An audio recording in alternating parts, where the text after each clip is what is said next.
Good morning, good afternoon, good evening. Welcome to BWTM Sports. Let me just make sure I'm not going to repeat myself on this. Good morning. There we go. I thought I was going to repeat myself. Welcome to BWTM Sports. I have in the room with me Gayle Falkenthal. Gayle, how are we doing? Ingram, good to be with you. Great to have you in the room. Hey, listen to this, Gayle. I want you to take you through this timeline and you tell me if it makes any sense to you. It was around 1:30, 2 o'clock English time today. That's 8 hours if you're in California behind, 6 hours if it's 5 hours Eastern Standard Time, and I think 6 hours if you're in Philadelphia, I think.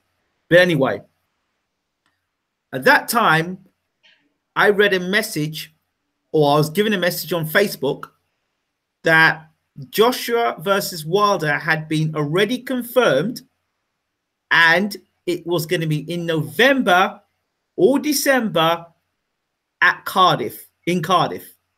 Now, I noted this down at about 2:30, didn't say anything about it. I went on to live air at 10 p.m. and did a show with my good friend Chris Mason, which I tried to get you on earlier. That show just finished. As I finished the show, I've then just seen news break that Deontay Wilder offered $50 million to Anthony Joshua. Now, am I crazy, or what I read early on, was there truth in what I read? I hardly think so. I truly do not think so. Okay. Until and unless we see an official announcement from the promoters with tickets on sale, let us all be skeptics. Okay. But this story came through at 1:30 English time, which would have been, where's Deontay Wilder? Birmingham, Alabama. So that is considered Eastern United States time. So 12. 4 hours behind. 5 hours behind. 5 hours behind you. Okay, so 5 hours behind. This story came through at 1:30 in the afternoon about Wilder and Joshua agreeing to a deal in November or December. And then, what? Less than 10 hours later, it's only just been released that Wilder offered $50 million. And Eddie Hearn turned it down because Joshua's got a fight against against Big Baby Miller in July. So, is that not writing off a situation in November, December in Cardiff? Is that realistic? Well, the venue and the time is realistic, but unfortunately, it's like feeling different parts of an elephant, and the little part you may feel is correct, but you don't know what's going on at the other end. But it's just funny how it just doesn't fall into place. Yeah, it's just the various details individually are just realistic enough for us all to say, I wonder if that could be true. There we go, sucked right in. First of all, Jarrell Miller has a fight this weekend, which he would have to win for any of this to be announced. Come on. And do we think that Jarrell Miller is the odds-on favorite to win this weekend? Yes. Have stranger upsets happened? Yes. It is far from assured. Far from assured. And it is also completely dependent, not just on Miller's win, but how he wins. Miller's last few fights haven't exactly been scintillating. Now, I love me some Big Baby. Don't get me wrong. I love me some Big Baby. Big Baby's had his issues. Was it nervousness? Was it size? Was it who knows what? Technique. Technique. Yes. Yes. When you're, let's face it, a guy that big, who admittedly is very nimble for as big a man as he is. You know, I think of him as the Shaq of the boxing world. And there were a lot of things Shaq did well. There were a lot of things Shaq didn't do so well. But when you're that big a man and you've got any sort of balance or leverage, you're going to punch like a mule. but you're right. His technique could use some refinement. So Miller needs to have a good, showy, flashy, technique improved win before he's really worth a big payday. Now, he is saying all the right things outside the ring. I had a chance to talk to him a week or two ago, and I knew I could push a few buttons and get him to talk about Wilder, and he did. So he's aimed that direction. He hasn't crossed the finish line by any means, nor has anybody else. Okay. So Joe Miller, every time I see this guy fight, his head seems to be looking at the floor when he's throwing punches. That's an interesting observation. I mean, certainly he's among the taller heavyweights. He's still not at the height of either Wilder or Joshua, who are, extreme examples. Yeah. And maybe that's part of the reason he does move well around the ring, is he's looking more at his feet than he is his opponent. He doesn't look away he's throwing punches. I saw when he fought Washington. Mm-hmm. And I saw him chucking his overhand rights. His head wasn't there. He was chucking punches off like this, like windmill. And he wasn't looking where the punches were going there. At least Deontay Wilder, when he's windmilling, he's looking at the target. Right. Well, Washington's a tall fighter, so he should still not be windmilling. I mean, correct. Oliver McCall's knockout victory over Lennox Lewis. His eyes were shut when he threw the punch. Well, let's face it, through modern video, digital technology, I think if we looked at a lot of the fighters from bygone eras, we'd find out that a lot of them had their eyes closed. So we just never really noticed. but it's more apparent on Big Baby Miller, because I guess people are desperate to find a consistent heavyweight champion that people believe is strong and durable and punches hard and knocks people out and still articulate. We're still looking for that. We may get one bit here and a bit there and a little bit here. A guy can box very well and is articulate, but not really consistent because he may go off the rails. Another guy that punches very hard but doesn't take it very well. Another guy that's extremely tremendous puncher but's got no technique. So the complete package, a consistent heavyweight that punches hard, that takes a great shot, that has got great boxing ability, that's articulate. We haven't got that. We've got a guy that does some of those things, but doesn't do all those things.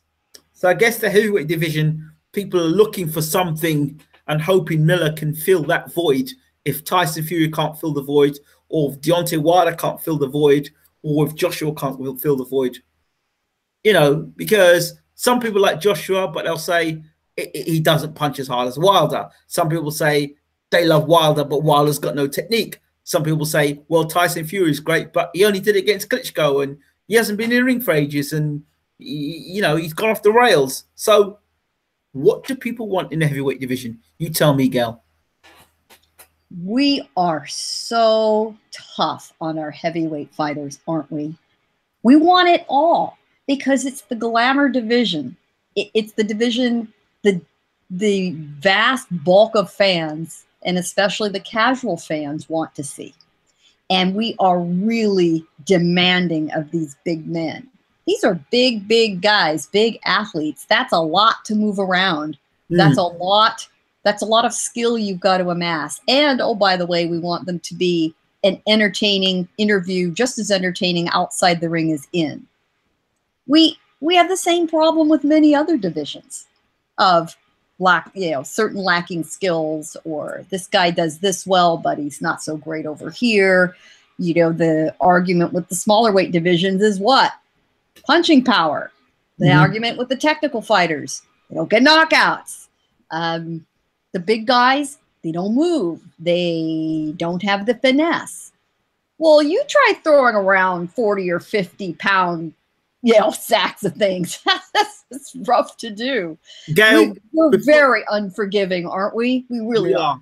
Before you continue, sorry, I didn't introduce you. Please introduce yourself, because people are wondering, who the hell is this lady talking? Who the hell is this woman? My name's Gayle Falkenthal. I am a boxing journalist who writes for Community's Digital News and have been a boxing observer for many years, former former general interest broadcaster based in Southern California in San Diego. There we go. Boom. There you go. So you were saying, Gayle, sorry. So we're so tough on these guys. You know, we want it all. We want, and you know, we have the right to ask for a lot for our entertainment value and our entertainment dollar, because we are being asked in most cases with these guys, you know, to spend some money to see them. We either are buying a pay-per-view or a ticket, or we're subscribing to a premium channel. And we want to get something for that. So we'll give some people a pass for being tough. But right now, we are seeing this change of the guard, change of generations, the torch passing from the one that's just now exiting, and the Klitschko brothers, and perhaps a few others, the Povetkins and so forth. You know, the door is starting to shut as the rest come into the room. So now we've got the current generation, the guys that are in their late 20s, maybe a few in their early 30s, who are all sort of vying for supremacy, pecking order. What's my place in this universe?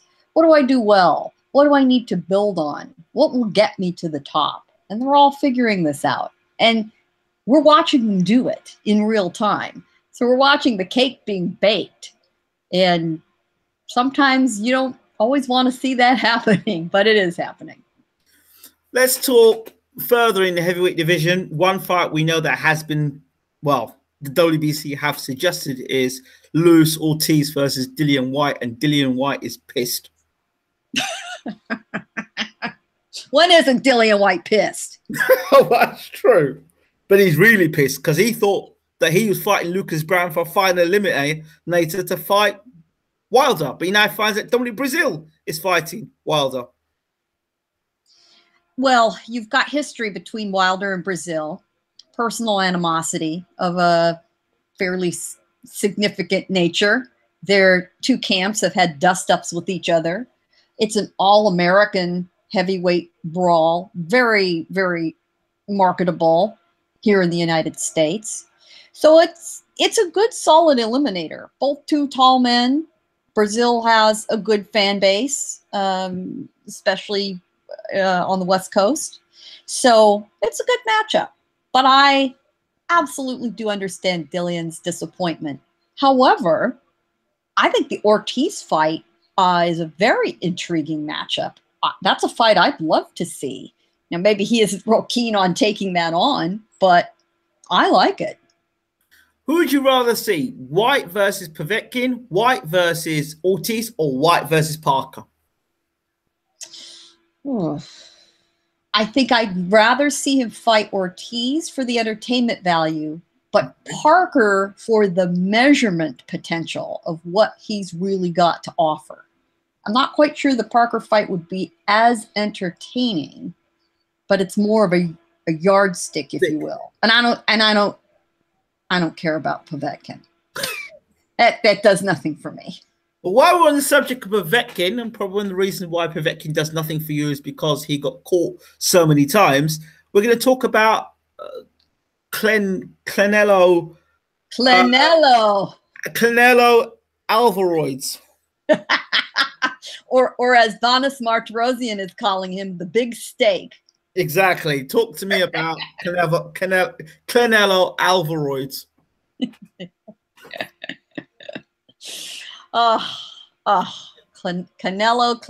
Canelo, Oscar. And if you've caught up with Oscar's comments on the infamous TMZ today. Oh no, what happened?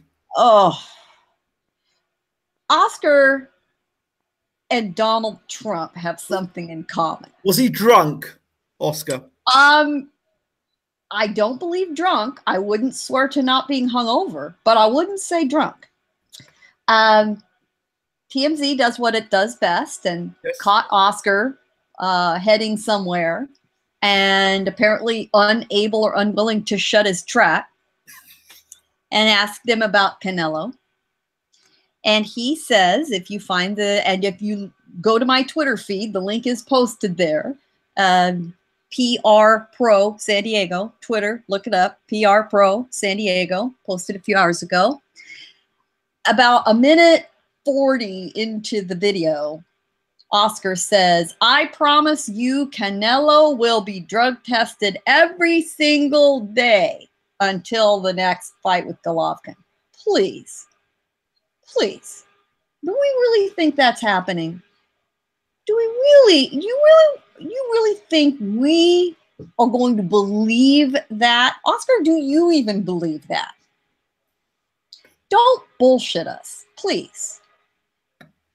Canelo needs to get on a testing regimen, and once again, I will quote his replacement, his stand-in, Vanis Martirosyan, who said at this week's media day that if he got popped for anything and felt he was innocent, he would voluntarily have himself tested every single day to prove his innocence. Wait, okay, there's a few things. Now, you've got that green belt in the picture, the green belt, the WBC belt. Now, I'm sorry, Gayle, but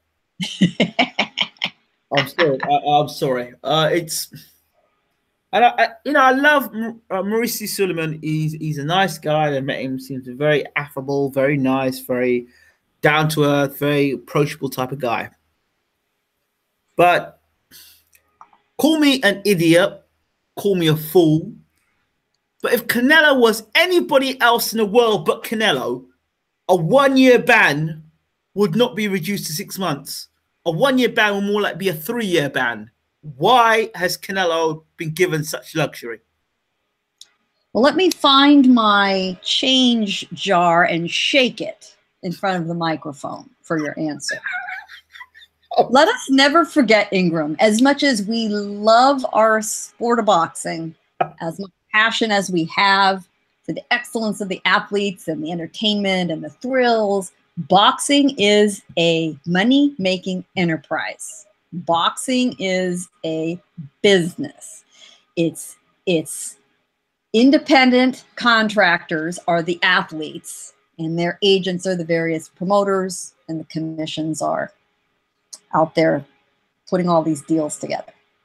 And there is no question that of the two guaranteed big moneymakers in the sport of boxing today are the two men we have just mentioned already in this short podcast so far. Anthony Joshua gets butts in the seats. Canelo Alvarez, butts in the seats. And if you lose a cash cow like Canelo for a year, that is an enormous monetary hit and a huge hiccup in the flow of boxing, at least in the Western Hemisphere it is. So they're going to do everything they possibly can to rehabilitate, resurrect Mr. Alvarez and get him back in the ring so he can start making them some money.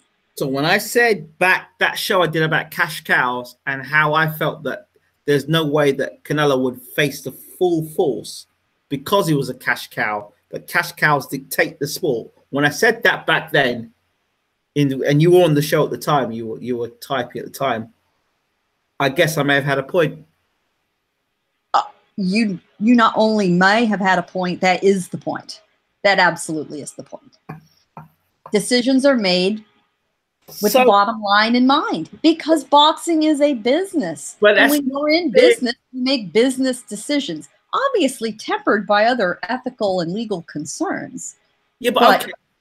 If a guy's getting suspended for 2 or 3 years for using PEDs, and then another guy's getting suspended for 6 months, that can't be right, can it?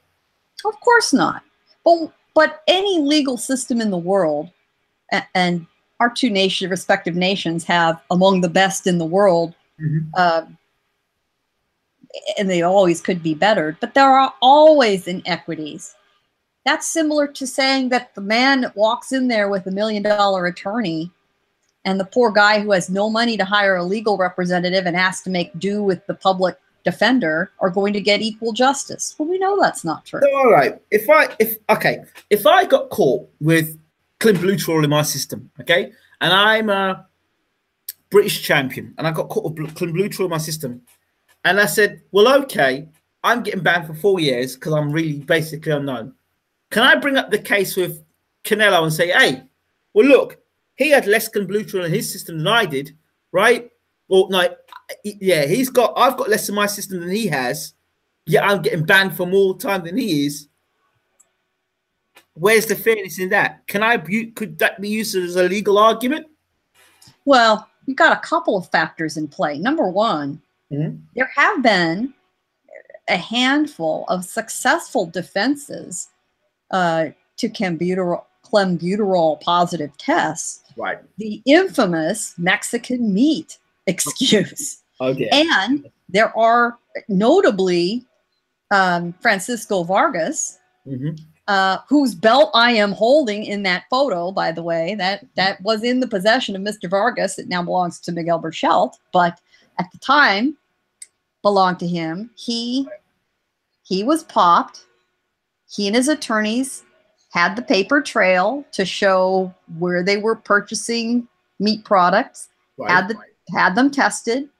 All the evidence fell into place, and he pledged to continue testing. He pledged to get out of Mexico and start training in Southern California, and everything fell into place, and he was exonerated for the purposes of getting back in the ring.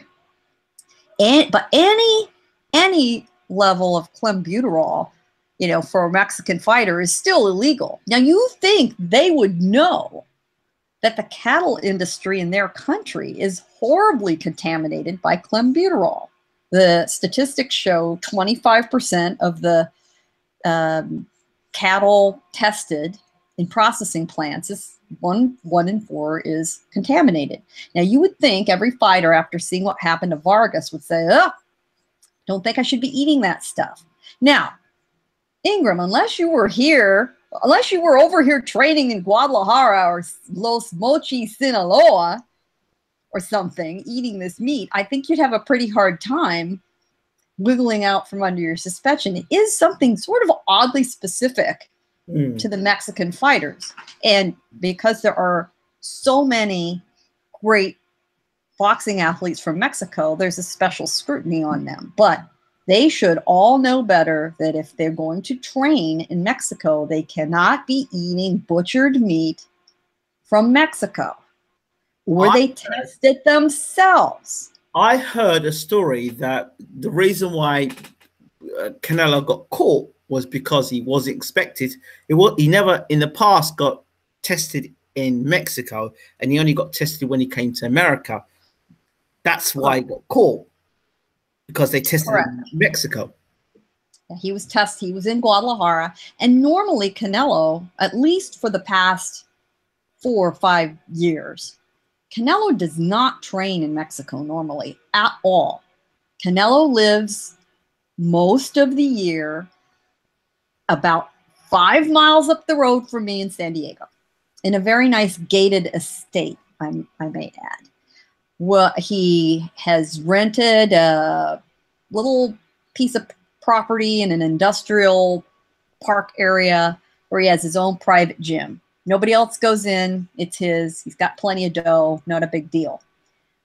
We all know where it is, but he does all his training here in the United States, and has for many, many years. Why in the world, on this one and only occasion, why was he still near his home community, his birth community in Guadalajara, training? Can everyone see the little air quotes I'm putting around the word training? It's all very suspicious. It's all still circumstantial, but please.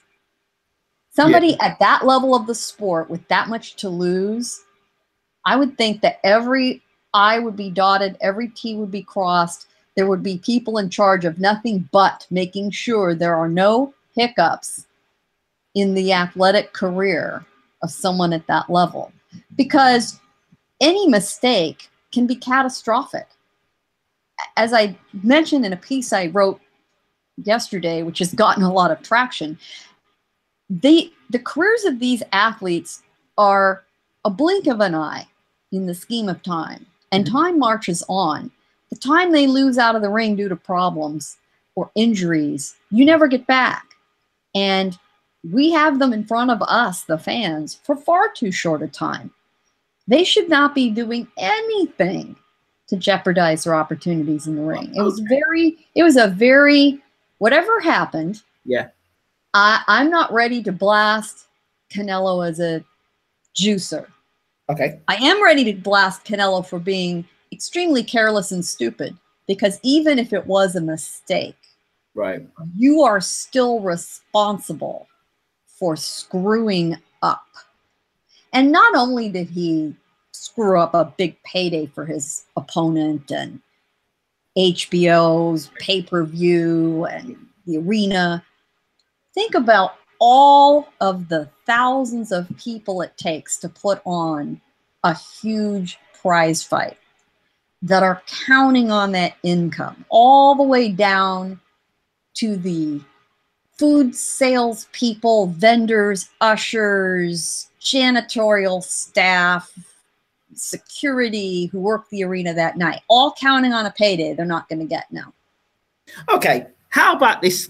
I'll throw this up as a conspiracy theory. It's 6 months later, he fights Golovkin.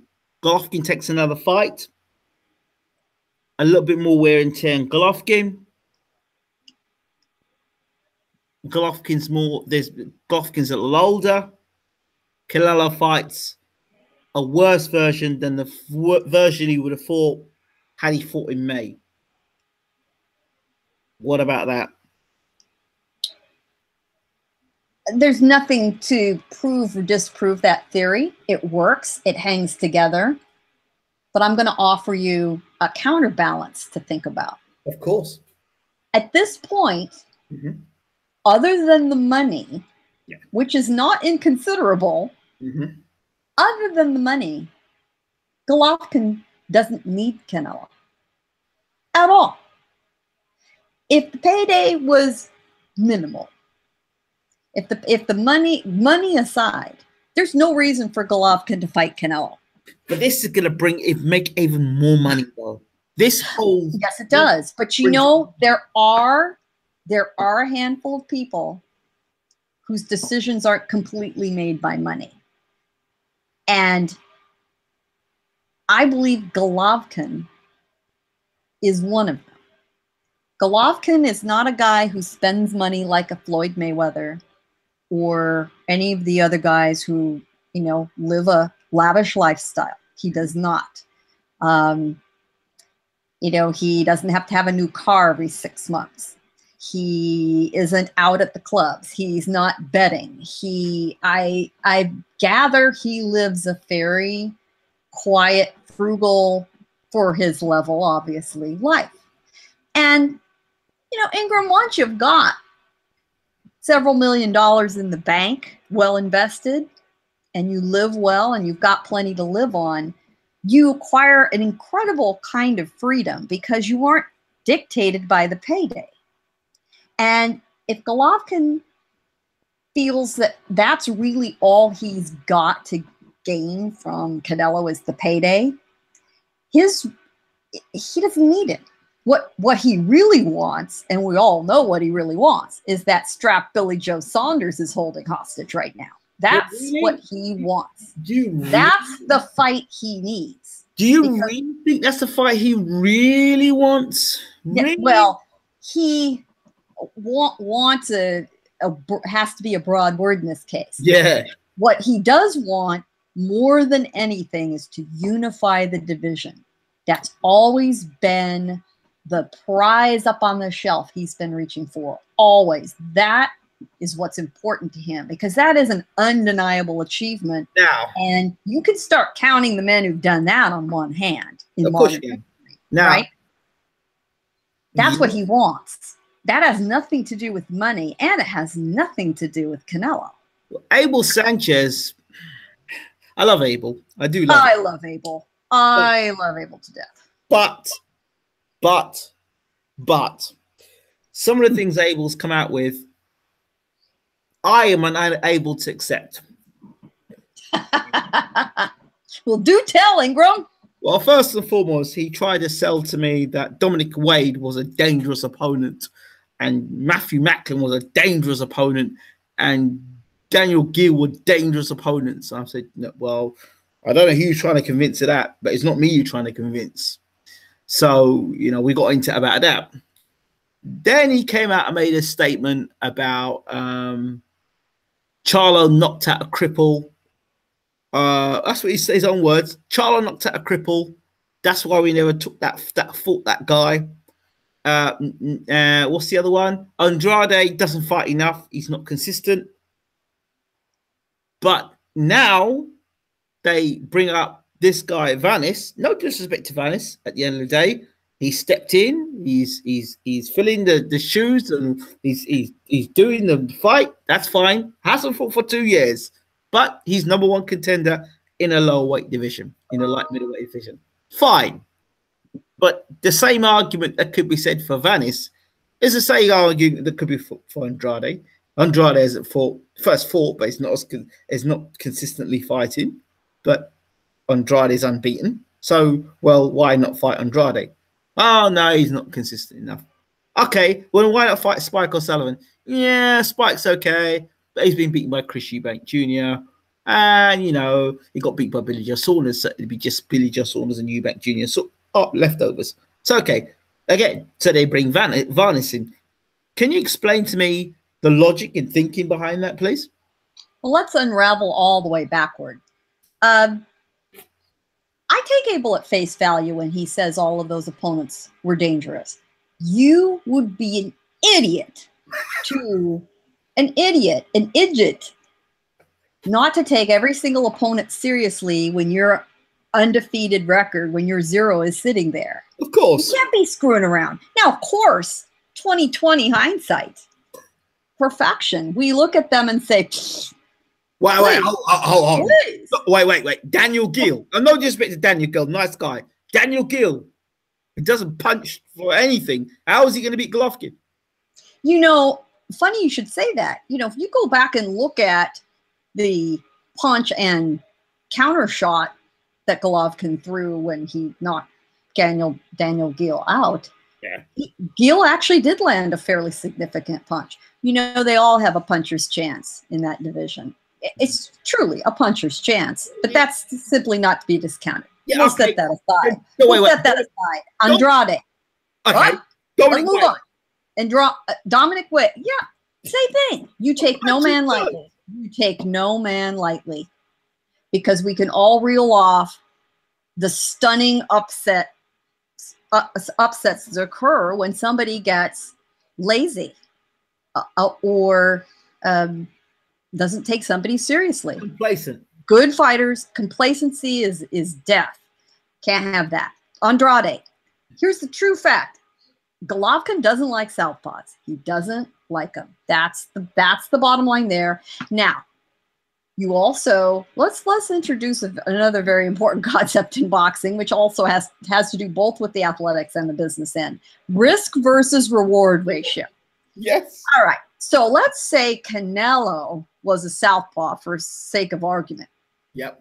And we know Golovkin doesn't like fighting southpaws. Well, he'd still suck it up and fight Canelo because the money was big enough for the risk. Right. But when a guy isn't going to bring in enough income, who can't sell tickets, who can't put the butts in the seats, there's no percentage in risking it against a guy you don't want to fight stylistically because the money isn't there. We'll put that off. Let's get to the Gary O'Sullivan discussion. Okay. And let's go back to Mr. De La Hoya. Mr. De La Hoya and Spike O'Sullivan. All right. So there are various versions of the story out there. Here's the actual honest to God correct version of the facts, verified by several other people and not me. Spike O'Sullivan was offered $400,000 to fight Golovkin, his best payday ever, and he said no, it wasn't enough. No, he turned it down. Okay, that's his prerogative. Yes, nobody's putting a gun to his head to step into the ring with Triple G. Fine. He can turn that down. To somehow throw it back on the Golovkin camp and say they were avoiding O'Sullivan when he just didn't honestly say, listen, I wanted more money to take the risk and I didn't feel like it. And the payday was less than he thought because it wasn't a pay-per-view fight. So the purse came down. Right. And I think if you've ever heard the phrase, your eyes are bigger than your stomach. Right. He thought he was going to get a big payday and he was disappointed and he said no. And so then but he then turns around and agrees to fight the evening before, the night before, in the same venue for a fraction of the money. Yeah, but it's correct. Really? Continue after that. Really? His career can still continue after that. Artie fights. Oh, it certainly could. But he isn't going to get that many more chances either. And for him not to have taken that big payday, personally, I see it as, I think that was a poor decision. But that was his poor decision to make. But he shouldn't mischaracterize what it was. That's not fair. How much was Canelo offering him? How much was Canelo? I don't know what the money split on that was now that it's all in the past. Believe me, there were many millions to go around for everybody. That's just a big money fight. And when there's that much money involved, everyone can be very generous. Well, Canelo may have offered more money. If Canelo's offering me this money and you're offering me this money, why am I going to fight you when Canelo's offering me this money? Maybe September I might get a chance against Canelo. Now, who are you talking about getting the chance against Canelo? O'Sullivan? O'Sullivan, yeah. Well, it's makeable. It's certainly makeable. They're under the same promoter. And don't be surprised if something like that happens. I'm simply not convinced that we're going to see a fight in September. I'm not 100% confident that we won't ever see a fight. Yeah. But let's also recall that Canelo decided out of the blue to have knee surgery. Admittedly minor knee surgery, but that's still knee surgery. That's a fairly significant, indicator, piece of your performance is your knees. I'm not sure that Canelo wants to test that little tweak to his knee against Golovkin. Canelo will sell out an arena in Las Vegas, even if I'm standing in front of him. Spike O'Sullivan, Canelo. Yeah. December. Yeah, very possible.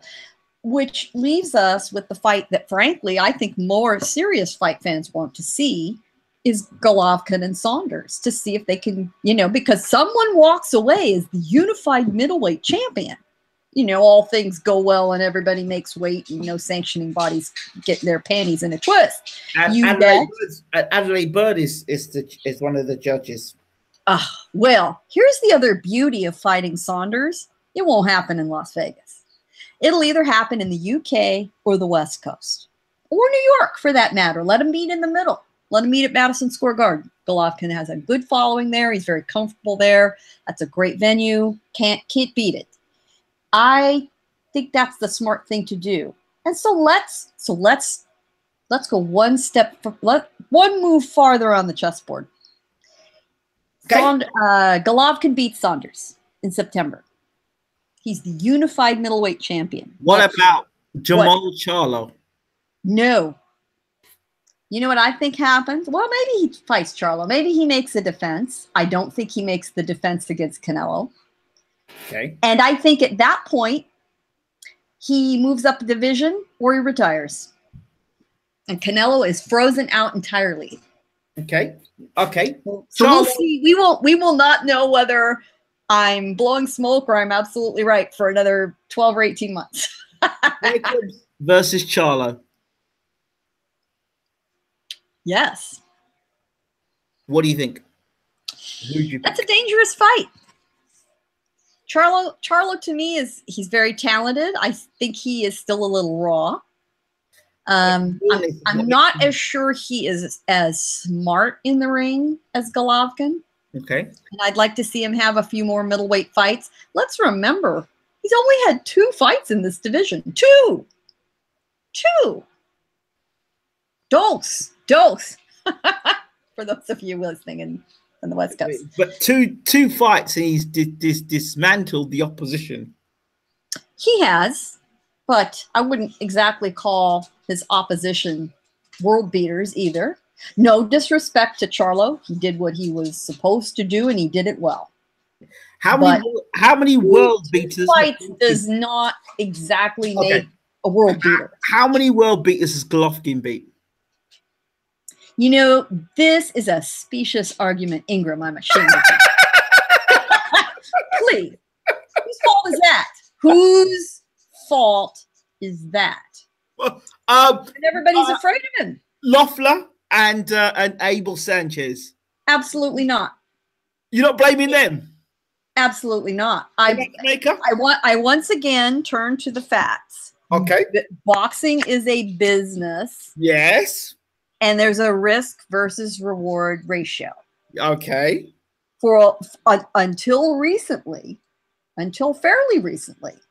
Okay. Golovkin wasn't putting 90,000 people in the seats. Okay, but this is the pound for. This is. I didn't say. This is the risk versus reward ratio. If you know, pound number one. I didn't say. I don't agree with it, but he's considered pound for pound by many number one. I don't see it. I don't either. I put him in the top 5, but I don't put him number 1. Not number 1. No way. Hell, you're not gonna move either Terrence Crawford or Lomachenko out of the way, and I could make an argument for Sor Rungvisai at this point, but we'll see. There you go. Yeah. So, do you think Golovkin's been promoted as well as he could have been promoted? Yes, I do. Yes, I really do. I think people are very tough on the promoters. That is a difficult business. It involves cooperation from a lot of other players. You don't get to be a dictator. Everyone needs to negotiate, and not everybody gets along. There's money involved. There are sanctioning bodies involved. Everyone gets a say. Do you all remember doing group projects in school? Yeah. How much they suck? Yep.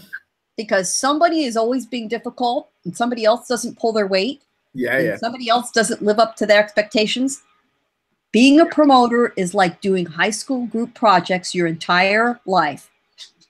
I wouldn't wish that on anybody. Okay. I hated it. For the record, I hated that stuff when I was in school, and I still hate it. So there. Okay. All right.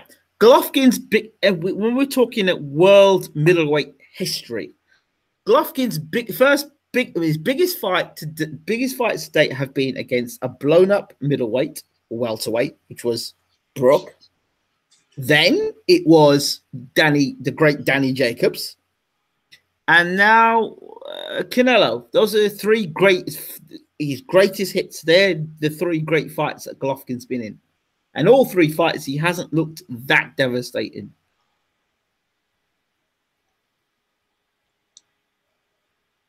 Is there a question there, Ingram? I just left it there. I just put it out there. Kind of like how Le Greco put his left arm out against Khan. I just left it out there. You know, he's had a long career. Yes.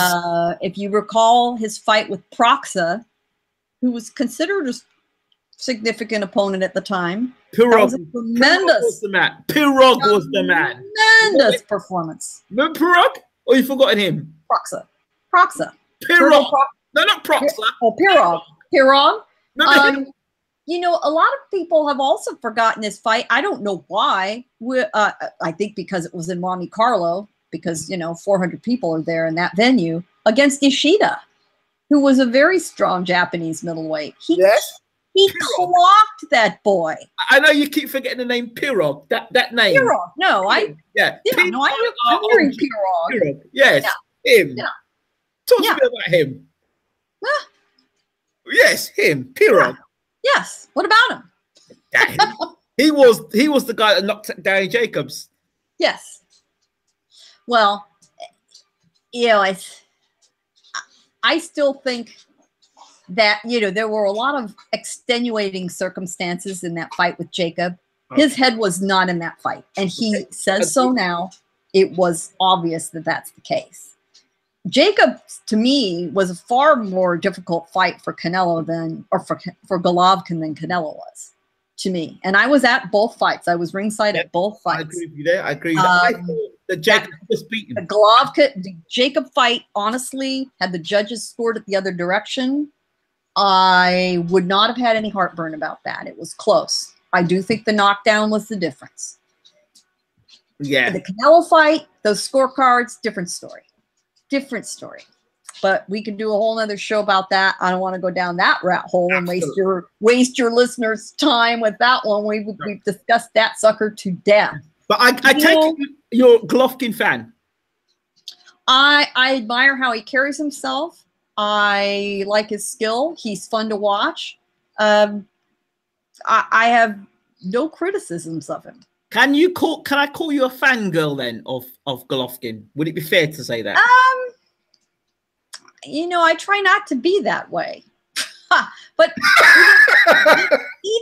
even boxing journalists, here's a dirty little secret. Yes. You know, and part of the problem is in boxing today, there are, at least in the United States, very few full-time paid professional boxing journalists left. It's not a beat that people cover. Right. Most people know Dan Rayfield of ESPN. Many people know guys like Lance Pugmire, who works at the Los Angeles Times. There are literally a handful of people who can make a full-time living as boxing reporters, who are not who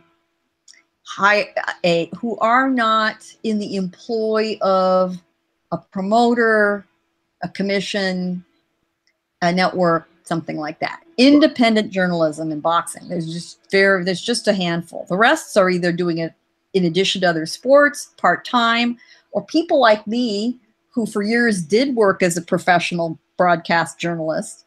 And that is not how I make my full-time living, by the way, these days. This is, for a lot of us, either a paid hobby, a side job, and so forth.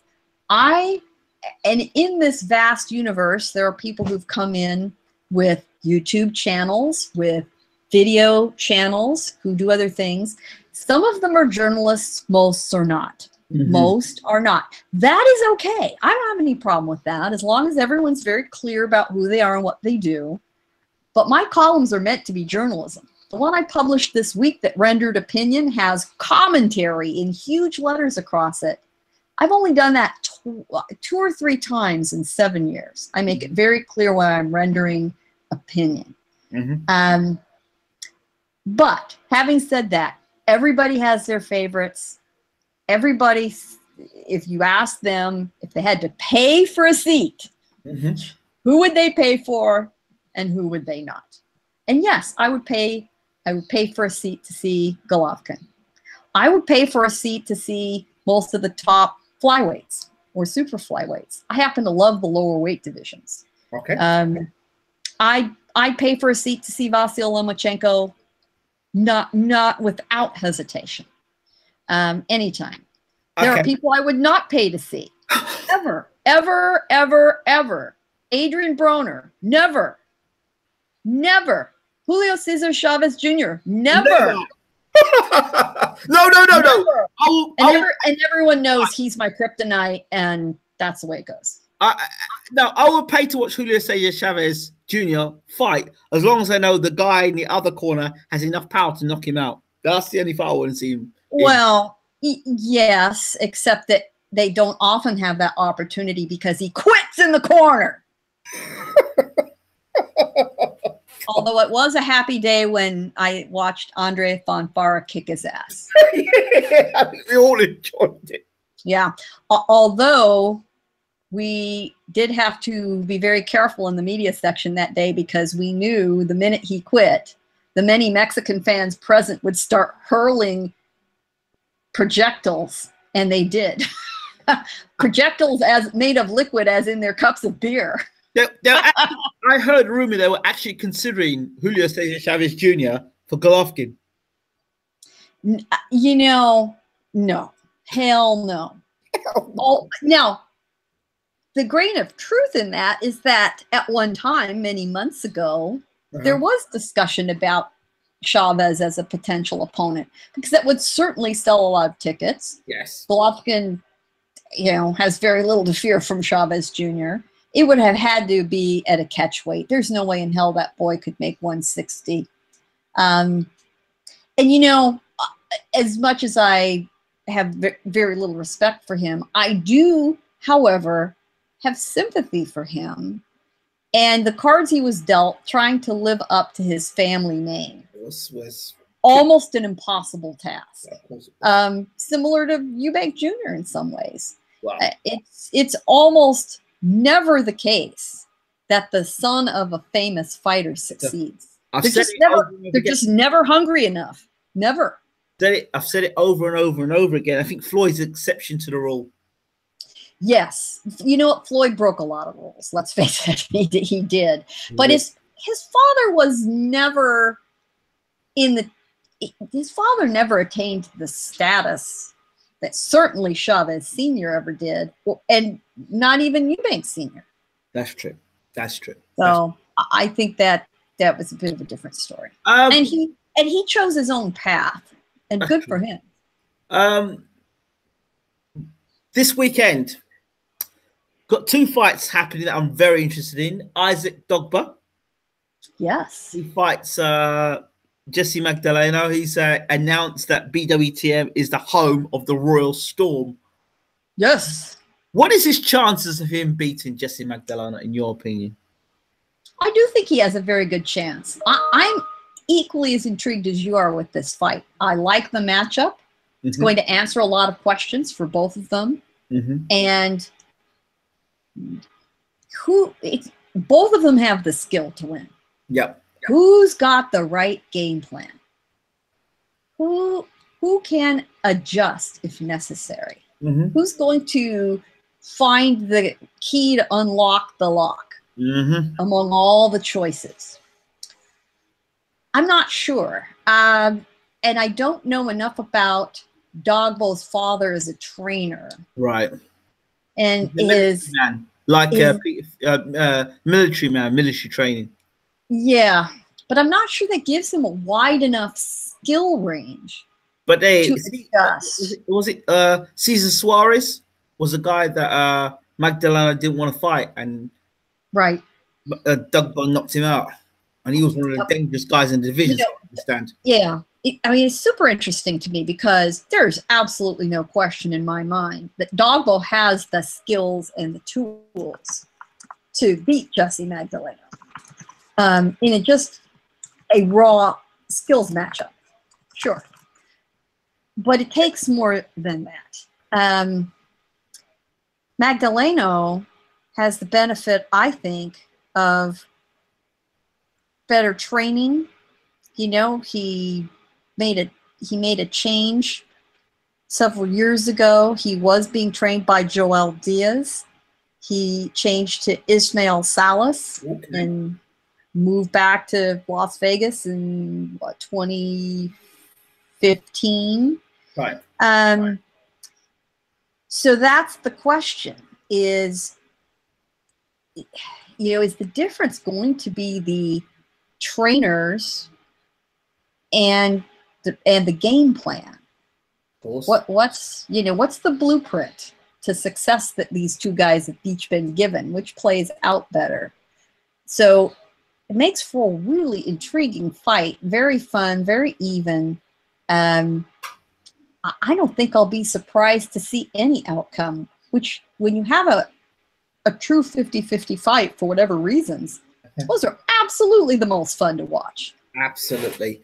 Another friend to the show, Bryant Bye-Bye, or just Bryant Jennings. He doesn't want to be called Bye-Bye no more. So Bryant Jennings. Bye-Bye. Not the best nickname. Yeah, he don't like the name. He said it back in the day. It was there, but not good anymore. Old nicknames stick, you know? Yeah, unfortunately. Yeah, they do. Yeah. He fights Joey DeWaco, a Philly affair. What are your thoughts on the fight between Jennings? There's some people who think DeWaco is going to beat Jennings. What are your thoughts? Wow. Well, first of all, I'm delighted to see a Philadelphia friendly fight on the card, and I very much like seeing regional card talent in the United States. Right. Very much as Deontay Wilder has built up a fan base in Alabama, not known as a hotbed of boxing in the United States, and as Terrence Crawford has right in the middle of the country in Omaha, Nebraska. Best possible thing that could happen for boxing. Right. You know, the Philadelphia boxing tradition is a rich one. It's fallen on hard times, I think, and been superseded in many ways by American football in the interests of people in Philadelphia and some of their other professional teams. So I like the fight. I like the reasons and the aura of the fight. I find it fairly tough to go against Jennings, but guys can turn old overnight. Anything's possible. Okay, fair enough. Let me think what else is going on. Keith, sometime, once upon a time, Thurman has given up his WBC belt. Yes. Yeah. He ain't afraid to let it go. That's the O. But it's the belt he ain't afraid to let go, which is the WBC belt. So he's let Sean Porter and Danny Garcia punch 10 bells out of one another. And I guess he'll want to fight the winner. That seems a smart thing to do. Yeah, that's not the worst thing to do in the world if he's not in any hurry to get back in the ring, which he apparently is not in any hurry to get back in the ring at all. It was a smart thing to do, to not grip it in a death grip. I'm concerned about Thurman, however, for the same reasons you get concerned about the sons of great fighters and anyone that gets into boxing who gets a little too comfortable. I think Keith Thurman's gotten a little too comfortable outside the ring. You know, I said something a long time ago.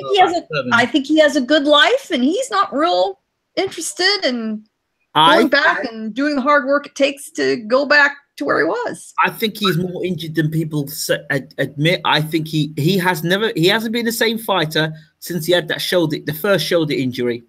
And I said to Keith after was it the Diaz fight? No, it wasn't the Diaz fight. The one he got shook up in the first round. Oh God, tall guy. I could see he knocked him out in the fifth round. It was before he got what are you talking about? Fourth or fifth round? Yeah, he knocked out the first round, but he buzzed Thurman in the first round. Okay, boy, here we are in our trivia. So I remember because I talked to Keith before the fight. I spoke to him straight after the fight. All right, we're gonna look it up. Yeah, I remember the fight. Because Ingram, there's a wonderful thing called the intranet. It's called BoxRec. Go ahead. It was called BoxRec. God bless. For the Mexican guy, the unbeaten Mexican guy, puncher. Yeah, we're gonna have to sign in. Oh my Lord, please. After he fought the Mexican puncher. Yeah, he had. Well, I gotta grab him here and look him up for all of us. Talk amongst yourselves, everybody, while we're. It was after he fought Chavez. Diego Chavez. After he fought Diego Chavez. Yeah. Yep. Oh, yes. Well, after you're talking about Julio Diaz, because he fought Diego Chavez from Argentina in July 2013, but he had a fight 5 months later against the infamous Jesus Soto Carras. That's the guy, Carras. That's the guy who got. But he knocked Soto Carras down in the fifth. Soto Carras didn't ever knock him down. But Soto Carras did buzz him. You're correct. Then he fought Diaz. Then he fought Leonard Bundu. Yes. Which I completely forgotten about. Yep. And then Robert Guerrero, who for a guy who was overmatched, God bless him, Guerrero gave it everything he had, and he busted in a horribly losing effort. Yeah. But remember, some things to consider. In the Carras fight, it was in the Carras fight I noticed. I said to myself, you know what? Keith Thurman is not the same puncher he was when he started his career. He said, oh, it's because he moved up in levels. He says, no, because the way Keith Thurman was throwing in punches, you remember he used to throw in wide punches like he was a cricket player or he was trying to baseballer. The way he's big punches. I said, you can't keep throwing punches. Your shoulder's not built like for throw punches like that. And then I said to Keith, you keep throwing punches like that, your career is going to be short-lived. He went after that, I think it was after the Carras fight, he went and had this shoulder operation. Right, that's right. Because he was off for about 14, 15 months between the Soto Carras fight and the Diaz fight. And then the Diaz fight, I think it was Diaz retired on his stool. Then the Colazzo fight. Yes, he did after 3 rounds. The Colazzo retired as well when he hurt Keith Thurman to the body. Then after that fight, Keith went and fought Bundu. And after he dropped Bundu in the first round, couldn't get Bundu out there, he then went on to the back foot. And Keith adapted a style where if he couldn't get you out of the ring in the first couple of rounds, he just went on the back foot. So we saw that against the Guerrero. Guerrero didn't give him space. So it made it a tough fight for Keith. And after the Guerrero fight, who did Keith fight after Guerrero? He dropped Guerrero. He fought Colazzo after Guerrero. There you go. And then Porter and Garcia. Yeah, but okay. When's the last time that Keith? But what that means is since 2014, yes, he's only had 4 fights. 4 fights in 3.5 years. That's it. Yep. And in terms of knockouts, how many knockouts has he had? He has not had a knockout since, well, a flat-out knockout. Yes, was Chavez. That's Soto Carras was a TKO win. Yeah, and the Chavez knockout was a body shot. Yep, in the 10th round. There you go. So my favorite kind of knockout. Let it be noted. Okay. I can't comment on that. But what I can say, Keith Thurman's punching power has been affected by that shoulder injury. And I don't think he has fully recovered. And I don't know if he's taken as much time as possible to heal, you know, without saying anything. But I think the injury is more to that injury than meets the eye, I think. You know, to me, that's a very keen observation. You know, your shoulder is an incredibly complicated piece of machinery. If you've ever strained a shoulder through weight training or repetitive motion, it is a bitch to rehab, even from a minor little injury like that. And I've had my share of shoulder tweaks over the years, but I've also met a lot of people, I'll tell you, 2 groups of people who have tremendous problems with shoulder injuries, repetitive type shoulder injuries. Delivery drivers, your favorite UPS Federal Express drivers have to have shoulder surgery like crazy from lifting packages up and down, up and down, up and down. The other group of people I've met who undergo a ton of shoulder surgery are old school veteran television photographers who are used to carrying and shouldering a decent sized broadcast camera. And back in the day, boys and girls, those suckers could weigh 50 pounds. Now they're as light as a feather, but even a good quality camera, you've got a repetitive motion issue. And those guys all end up having shoulder surgery, and they are never the same. There you go. And it takes them a year out and intense physical therapy to get back to functional. So I think you got something there, Mr. Jones. I do. I think that's a very astute observation. Well, and you've got a guy who isn't hungry and, you know, fighting to pay his bills. And here's another guy that throws punches. He doesn't have to fight too hard to come back. He's got enough money.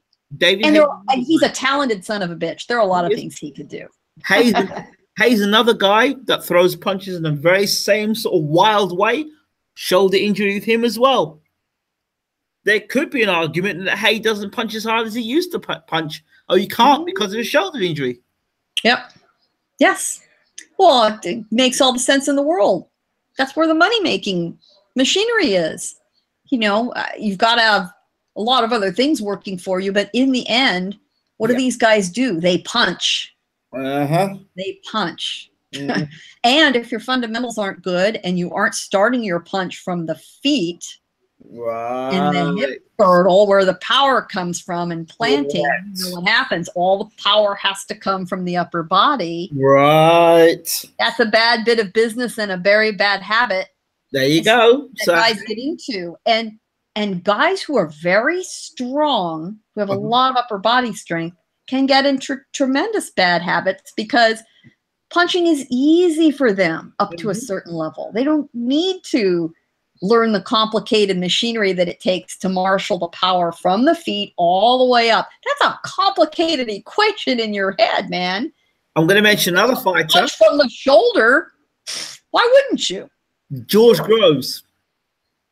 George Groves. Shoulder injury. Yeah. Similar sort of style, you know, hands down by the side, bring the hook up from off by the waist. Shoulder injury. David Haye, look at the style. Keith Thurman, look at the style. And it takes a guy, you know, when you see a lot of athletes who will learn a bad habit early in their career, and they just when they get to the elite level, where those I don't want to say poor fundamentals, but I think we need to go there. When they get to the elite level and the poor fundamentals then finally have to be addressed out of necessity, some guys can't do it.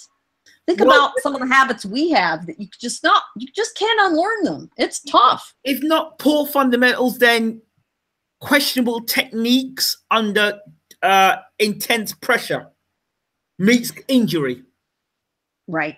Well, and yes, in theory, in a controlled setting like training, yes, you can rework fundamentals. But you're right. In the heat of battle, what are you going to do? You're going to revert to old bad habits. Of course you are. Of course you are.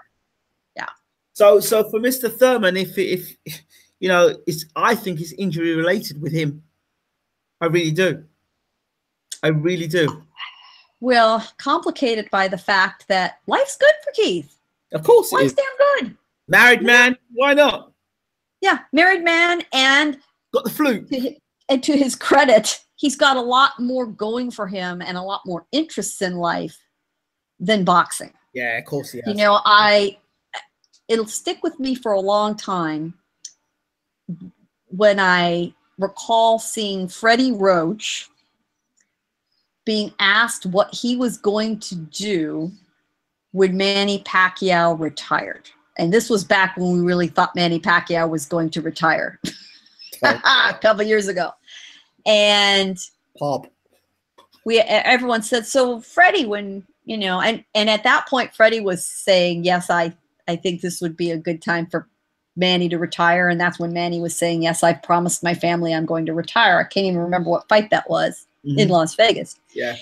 And we all said, okay, well, so Freddie, you know, when assuming we take Manny at his word and he's hanging it up, what are you going to do? He said, what do you mean? What am I going to do? I don't have anything else. Wow. I'm going to keep training guys because he has no life other than boxing. Yeah. Keith Thurman has a life. Keith Thurman has a very nice life that boxing's given him that will carry on whether he's boxing or not. Yeah. So how hard does he really want to work to get past a chronic injury problem? Maybe not hard enough. We blame, I'm going to play devil's advocate, can we blame Al Heyman for overpaying fighters that's made them less hungry to fight more than once a year? Well, perhaps. I think it is. I think in a case-by-case basis, yes. If some fighters would take every big payday they could get, because they, you know, one big payday isn't enough if they can get 3. Yep. Why wouldn't you? Others say, yes, I'm satisfied with 1. I think those are the exceptions. But if we're going to name exceptions, I'd put Keith Thurman in that category. Of saying, yeah, I've made much, and I'm going to bring this discussion around full circle, whether you like it or not. Okay. Just as I think Golovkin is another one of those guys that says, I have enough money to live on. My decisions are not governed solely by money. Right. We all know many boxers make decisions that are not the best for them because they need the paycheck. They need the paycheck. Manny Pacquiao is fighting Lucas Matisse for no reason other than the money. It's a bad idea. I like Lucas. He's a terrific guy.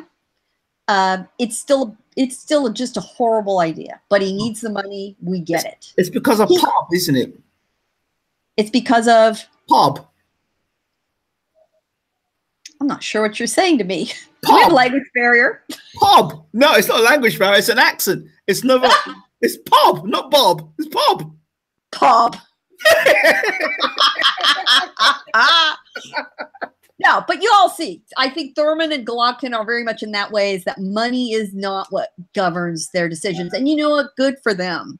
Yeah, of course. You know, like all of us, we all know people in our lives that it's all about the money. They make decisions based on money. They take jobs based on money, not passion, not skill. They work hard because they're about the money and not about better balance or enjoying things that the money gives you. Yeah. Right? Money is simply a tool to buy your freedom, truthfully. But there are people fortunate enough to do things for money that they do for no money at all because they just love it so much. That's what we all aspire to, of course. Pound for pound, Jeff Horn. I didn't say it. Boxrec said it. I didn't say it. Boxrec have pound for pound Jeff Horn in the top 10. Errol Spence is not there. Just thought I'd let you know that. So anyway, these are the things that make my head spin and that I wake up in the middle of the night thinking about. Pound for pound, Jeff Horn fights Terence Crawford. And there are some people that argue and say, yeah, Jeff Horn will beat Terence Crawford because he's bigger. And I just scratch my head and think, yeah, okay. Well, I guess when Crawford moved up and he fought, what's the tall guy that knocked out Khan? Prescott. Right. He took Breedis Prescott apart. Yeah, exactly. We thought that would be a competitive fight. Nah. So, what are your thoughts on this pound for pound Jeff Horn versus Terence Crawford? Well, I'm going to take the pound for pound idiocy out of the equation, so we can have I'm going to purposely excise that and do boxing surgery and remove that tumor right now, so we can have an intelligent conversation.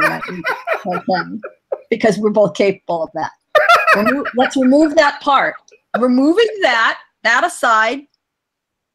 Okay. That aside, Crawford versus Horn. Not a bad fight. Smart fight. Good fight. I'm good with it. Crawford's moving up to a new division. Yes. Horn's a legitimate champion with a strap, however you think he got it. That's a good matchup. Is Terence Crawford a legitimate top 3 pound for pound fighter fighting a pretender to the pound for pound list? Discount that. Forget it. Forget about it. Wait. It's Crawford. Crawford, as good as Crawford is, is going to pay a little bit of dues moving up in the division. And for his first fight in a new division against a legitimate world champion, excellent matchup, excellent test. Horn gets a big payday, and I think Horn can go back home, hopefully with his head held high for his effort. I like the guy. I have no criticism of him personally whatsoever. Pound for pound, I just would love to know what sort of intoxicants those people have access to. I mentioned it a couple of months ago, and people looked at me and went, "What?" I said, "Yeah." What? Yeah, yeah. You hear that and you turn your head like a dog, huh? What? Yeah, just there's certain things you just say. Next, move along. While I'm on that topic, what's the silliest thing or most stupid thing you've read over Twitter recently? On Twitter? Yes, casual comment. You know, when I read ignorant things on Twitter, I read it, I process it, and I immediately get it out of my head because my brain cells have more important things to do. I need them for higher level functions. Honestly, I don't really remember a lot of ignorant things on Twitter. What irritates me on Twitter are people spreading myths, truths that they don't bother to check because they're lazy bastards. Knock that shit off. Share things from legitimate sources that you've checked out. Stop spreading rumors. And that's how misinformation goes around. God forbid that happens to you someday. Let us hope not. And sheer meanness, screw it. I discount those people. I am careful about who I believe. I trust but verify, even my friends. And you should all do that also. Absolutely. I understand that you may consider Ingram Jones the unassailable beacon of truth in boxing. Well, and you wouldn't be completely wrong, but you should test him from time to time and check out his information. Absolutely. As you should check out mine. And absolutely any legitimate trafficker in information, which I believe I am, and I know you to be, Ingram. When we do make a mistake, I am grateful for the person who points it out to me in a polite way and says, you need to correct this, or I believe your information is wrong and here's why, here's my source. I am extremely grateful to people like that who fact check for me. I can never use enough help in that regard. I don't appreciate the personal insults and comments and you're stupid. And I must say, when you're a female boxing journalist, other sorts of insults come into play. And if you're leveling those sorts of insults at me, you're just plain lazy. Of course. Absolutely. I mean, really, you have no more creativity than that. I feel sorry for you. Now, do you have any update information for me, Gayle? Update? What do you want updates on? I don't know. What do you want updates on, man? Whatever you're working on. Well, we're certainly looking forward to, many of us are looking forward to, the Golovkin Martirosyan fight at the fabulous StubHub Center, which will be a sellout, which will potentially be its record-breaking attendance ever. Oh, hold on. I've got to find it. How many people are basically can fit into that arena or that stadium? Not with no augmented seats, no additional bleachers, no extras. Yeah. The regular capacity is about 8,200 regular capacity. So adding bleachers and standing room, you can add about 1,000. Okay, so when you say sold out, okay, that sounds impressive when you say the word sold out. But then when you hear how many people are sold out, it's not as impressive. You know what I mean? Well, sellouts anywhere to me are impressive. Well, it is admittedly as a venue. As a venue, it's a jewel box. It is. However, the record attendance there is 9,323. Okay. And it should surpass that record. And believe me, when you're sitting in there with it crammed that tight, it's impressive. It is impressive. Maybe so. And that's probably true. And I don't dispute that. But this is, I go back to the promotional thing about Golovkin, and it's just me pointing something out. This is meant to be one of the baddest men on the planet. And he's just about to get a sellout crowd for 9,000. And he's got support from the Mexican crowd. Only 9,000. Only 9,000. Gayle. Well, Gayle. only, Only 9,000. Well, this is where think about this. Think about how lucky those 9,400 people are going to be to see a champion of that caliber up close. Big doctor. Where did that come from? Sorry. And let me tell you something else which you might not be aware of, which you might not be aware of. I might not be aware of. The undercard. Are you aware of the undercard on that fight? No, I'm not aware of the undercard. Let's talk about the undercard for just a moment. Okay. The undercard is going to feature in her first appearance in the United States, Cecilia Braekhus. Oh. The 5-title undisputed unified women's lady welterweight champion. I still want to get I've been chasing you, Cecilia Braekhus, for how many years? She promised me an interview. Is that right? Well, I had a chat with her and a photo with her Monday because she was at the media day for Golovkin and Martirosyan. Where were you, my man? We will chat. We will chat. But Cecilia Braekhus is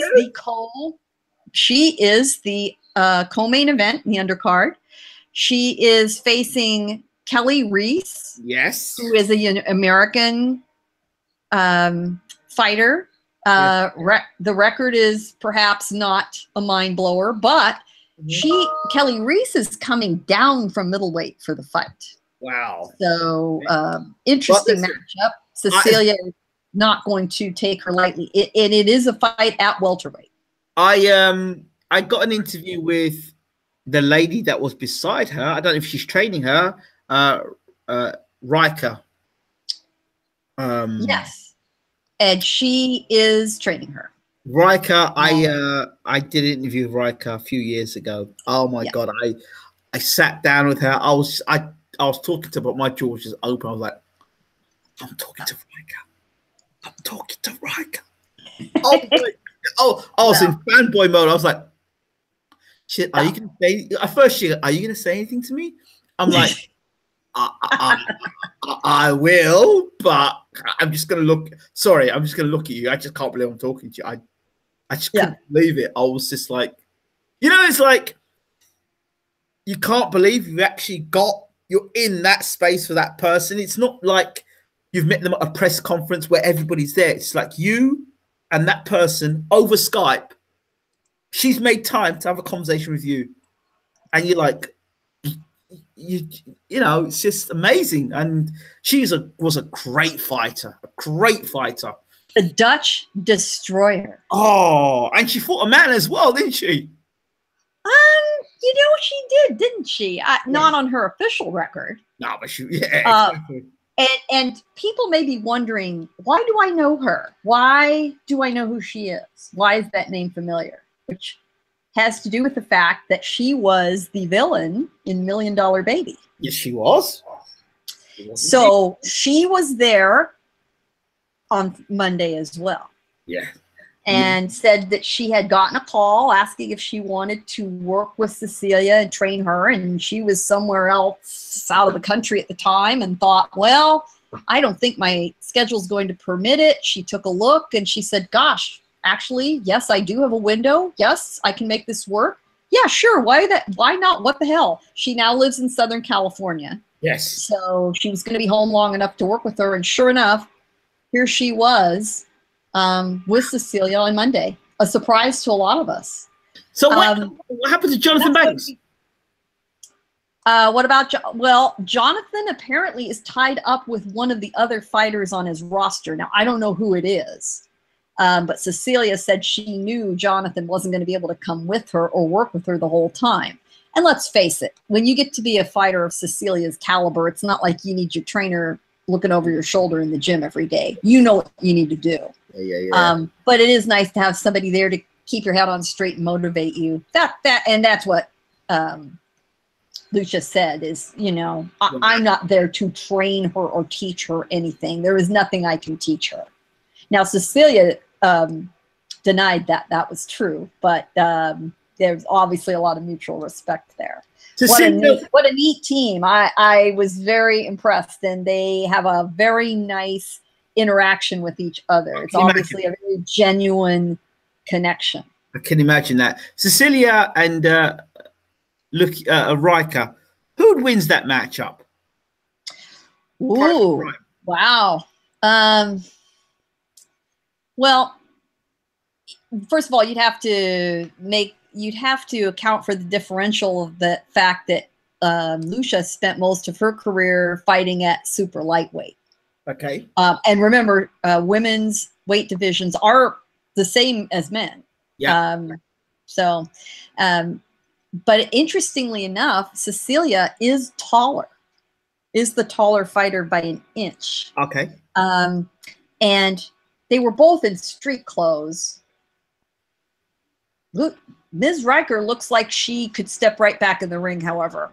But I do think she's, obviously not her fighting weight. I would imagine she and Cecilia are pretty close to the same weight. Remember, Riker, she was happy to fight. She said she was more than happy to go up and fight Layla Ali. And I believe right. Her. Well, she was so aggressive. I mean, she supposed to be called the Dutch Destroyer for nothing. In the prime of their careers, I think Cecilia's going down. That's what I think. I do too. I think Lucia has more power. She certainly had a much better knockout ratio. Oh yeah. But I'd like to see the women go to 3-minute rounds. I really should. There's absolutely no reason they can't fight 3 minutes. You're barely getting your motor running, and we would see more knockouts on the women's side of the professional ranks at 3 minutes because they'd have more time to get the job done. What about Cecilia Braekhus versus Holly Holm? I think Cecilia wins that one. Fight that never got made. Never got made. I know. That's interesting. I'm very pleased to see what's going on with the women's game. I'm very enthused about it. The other person that was also at the media workout on Monday, not in an official capacity by any means, was the women's light flyweight champion from Japan, Naoko Fujioka. Okay. Wow. Who is very impressive. Light flyweight. Okay. Her last fight was in December. She doesn't have a fight lined up right now. Right. But she was in Southern California, and she accompanied one of the Los Angeles-based Japanese boxing journalists. Her English is minimal, which is to say almost none, but couldn't have been more pleasant. And has the most solid women's handshake I've ever felt in my life. and she is 42 years old, and you never active boxer, active at 42. Women stay in the game a lot longer because they fight less often. There's just at the highest levels, there's so little competition. Absolutely. Yeah, she's very impressive. Very impressive. Wow. So when you spoke to, what is Cecilia Braekhus like? She's a very mysterious character. She was as friendly and cheerful and positive and confident as you might expect. Right. She has a presence about her. It's that the star power is there. If you met her in the lobby of a impressive office tower, you would assume she was a senior executive of a huge company. It's that sort of confidence she walks around with. That is somebody that, in all the interviews I've chased, I don't think I've chased it as much as Cecilia Braekhus. There's something about her. Ingram, we need to make your dreams come true. You do, because there's something we will work on that. We will work on that. Yeah, she has a absolute tangible aura of confidence, and if you've never met somebody like that, you don't soon forget it. It's hurtful for me. Somebody who's undisputed champion, a female undisputed champion, Yeah, really, unless you're a boxing purist, nobody knows who Cecilia Braekhus is. Yeah. That well, hurts. she's going to have her American debut in front of a rabid, knowledgeable group of fans, tiny as they are, Ingram. And I hope she has a marvelous outing and raises some eyebrows. Also on the undercard is the return of former pound-for-pound great Roman Chocolatito Gonzalez. Oh, wow. Who is on the card. Yeah, how much has he got left? Oh, I think very little. I really do. I'd love to see him have a good outing. He unfortunately, he's such a great champion, such a terrific career, fought so much, you know, in the shadows, and he didn't become known to the greater public, you know, until he very much at the back end of his career. Yeah. He still doesn't have an opponent, I don't think. Officially, unofficially, I think there is a regional Mexican fighter who's been signed up for him. Okay. But I think a couple of farewell fights so that he goes out on a high note. You know, every fighter wants to leave on a win. Yep. I think he has earned that through his career. I really do. This is one of the few times I have no criticism of it. I welcome it. He deserves a bit of a victory lap for all that he's done for boxing and for the smaller weight divisions. And also one of those individuals whose life outside the ring is just so admirable. You know, I am not one of those people that feels that athletes are role models by default. Most of them aren't.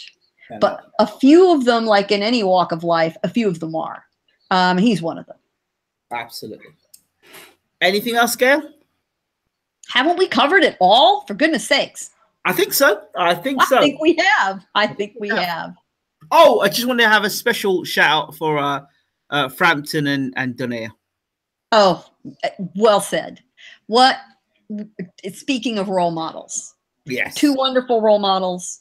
Two people who are in boxing for all the right reasons. Yes. Put on a tremendous fight, tremendous display of skill. You know, you do wish to yourself that perhaps they'd crossed paths several years before, but at least we got to see them together, and that's a privilege for all of us. And for those who didn't see the post-fight interaction, news conference, conversation that they had with each other that we all got to listen in on, I highly recommend it. Class, class, class. And here was Donaire, who took some damage and clearly lost, although he had his moments. Yeah. Who congratulated Frampton, told him he would support him, and said, "That was really fun."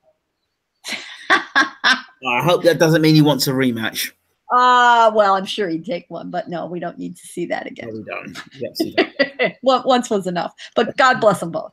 Absolutely. Gayle, as always, thank you so much. How can people find you on social media? Oh, aren't you generous? My column runs on the Communities Digital News website, which is COMM, C-O-M-M, Digi, D-I-G-I News, comdiginews.com. I do appear almost every week on another podcast. Of course. The Pound for Pound Boxing Report, with a whole panel of shady characters, occasionally including one said Mr. Ingram Jones. From time to time. I need to come back on again. I haven't been on. You know you do. And I'll tell you what I like about that program. First of all, there's a very wide range of knowledge represented, a wide range of opinions. Yes. Dealt with, for the most part, quite respectfully. Yes. However, we all know each other so well that we also know how to push each other's buttons. And it is good fun. Good fun. And you know, we can disagree without being disagreeable, and that's part of the fun of the show. We love it. Absolutely. I recommend it highly. And you can find me on Twitter I love the Twitter, the boxing Twitter, and I'm at PR Pro San Diego. That's the day job, boys and girls. PR Pro San Diego. Look for the WBC green belt in my ginger topped hands. And also, Gayle, you've got to keep posting in BWTM Sports Group. I will, and I am. And thank you for that. You should. And folks, if you aren't in that group, what the hell's your problem? That's it. BWTM Sports Group. Get in there and get posted. Ingram gets all the big names, and we're going to make sure that happens. Cecilia, you and me, Ingram, we're going to make that happen, my friend. Yeah, it was so close.